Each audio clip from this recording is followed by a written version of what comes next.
আপনারা জেনে থাকবেন যে আসলে আমাদের এই মোবাইল কিন্তু মোবাইল ফোন এটি কিন্তু আমাদের একটি শখের জিনিস। এটা সবার যেমন শখের জিনিস, তেমনই এই মোবাইল ফোনে কিন্তু ব্যক্তিগত অনেক তথ্য এখানে সংরক্ষিত থাকে।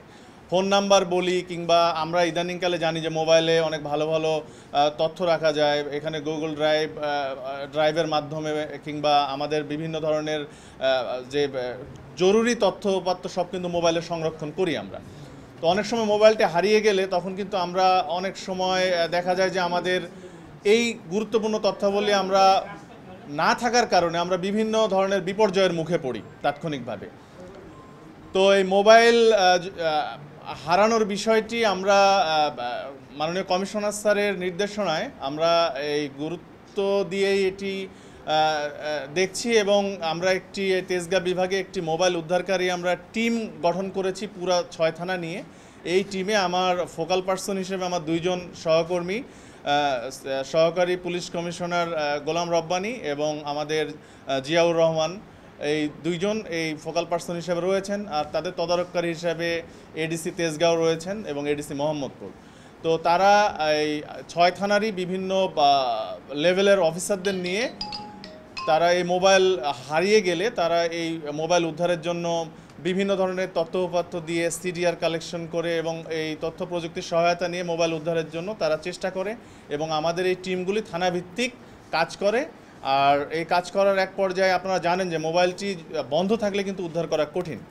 তো এই কাজ করতে গিয়ে যখন দেখি মোবাইলটি এখন চালু রয়েছে, তখন কিন্তু আমরা আস্তে আস্তে এই মোবাইলটি উদ্ধারের জন্য বিভিন্ন প্রক্রিয়া, বিভিন্ন পদ্ধতি অবলম্বন আমাদের করতে হয়।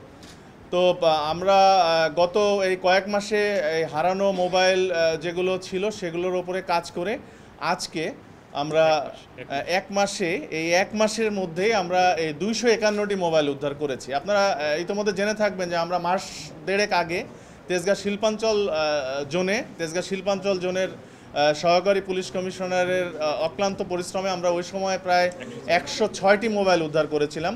তারই ধারাবাহিকতায় আজকে 251টি মোবাইল আমরা এক মাসের মধ্যে উদ্ধার করেছি এবং আজকে এখানে মোবাইলের যে প্রকৃত মালিক ওনারা এখানে সবাই এসছেন। আমরা তাদেরকে এই আপনাদের সঙ্গে কথা বলা শেষে এই মোবাইলগুলো ওনাদের হাতে আমরা উঠিয়ে দেব। আর এই মোবাইলগুলো অ্যাভারেজে আমরা একটু করে দেখেছি যে মোবাইলগুলো যদি অ্যাভারেজে যে দাম হয় 20,000 টাকা হয়, তাও 50 লক্ষ টাকার মোবাইল আমরা উদ্ধার করেছি। তো এটার ধারা আমরা ইনশাল্লাহ অব্যাহত রাখবো। আপনারাও এটি প্রচার করবেন যে মোবাইল হারিয়ে গেলে হতাশা নয়। আমাদের ডিএমপি পুলিশ কিংবা তেজগাঁ ডিভিশনে আমরা যারা রয়েছি, মোবাইল উদ্ধারের আমার টিম রয়েছে। মোবাইল উদ্ধার করার জন্য আমাদের সেই টিম নিরলস কাজ করে যাচ্ছে। তো মোবাইল হারিয়ে গেলে যেন আমরা কেউ হতাশ না হই, একটু ধৈর্য ধারণ করি। আমরা ইনশাল্লাহ আপনাদের মুখে হাসি ফুটিয়ে দেওয়ার জন্য আমরা তেজগাঁ ডিভিশন আমরা কাজ করে যাচ্ছি, ইনশাল্লাহ কাজ করে যাব। তো আপনারা সবাই এখানে এসেছেন, এজন্য আপনাদের সবাইকে ধন্যবাদ। ইনশাল্লাহ এই ধারা অব্যাহত থাকবে আমাদের মধ্যে। ডিজাইন, এলিগেন্স, বিউটি, সেরা পণ্য সবার জন্য জেভিকো। আমাদের কিন্তু এগুলো চিহ্নিত করা হয়েছে এবং এগুলোতে কিন্তু আমাদের নিয়মিত অভিযান পরিচালিত হয়, কিন্তু আমরা এখন পর্যন্ত দৃশ্যমান বলার মতো ওরকম চোরাই মোবাইল উদ্ধার করতে পারি নাই, কিন্তু আমাদের অভিযান চলমান রয়েছে। আপনারা জেনে থাকবেন যে আমরা বিশেষ করে তেজগাঁ ডিভিশনে মোহাম্মদপুর আদাবরে ছিনতাইয়ের ঘটনা বেশি ঘটে। তো আমরা এখানে গত 3 মাসে আমরা বেশ 700-800 ছিনতাইকারী ধরেছি বিভিন্ন লেভেলের, এবং এখনও সেটা চলমান রয়েছে। ছিনতাই আগে যেটি হরহামেশাই ঘটতো সেখান থেকে কিন্তু এখন অনেকটাই কমে এসছে। তো আরও কমানোর সুযোগ রয়েছে। তো আমাদের চেষ্টা অব্যাহত রয়েছে।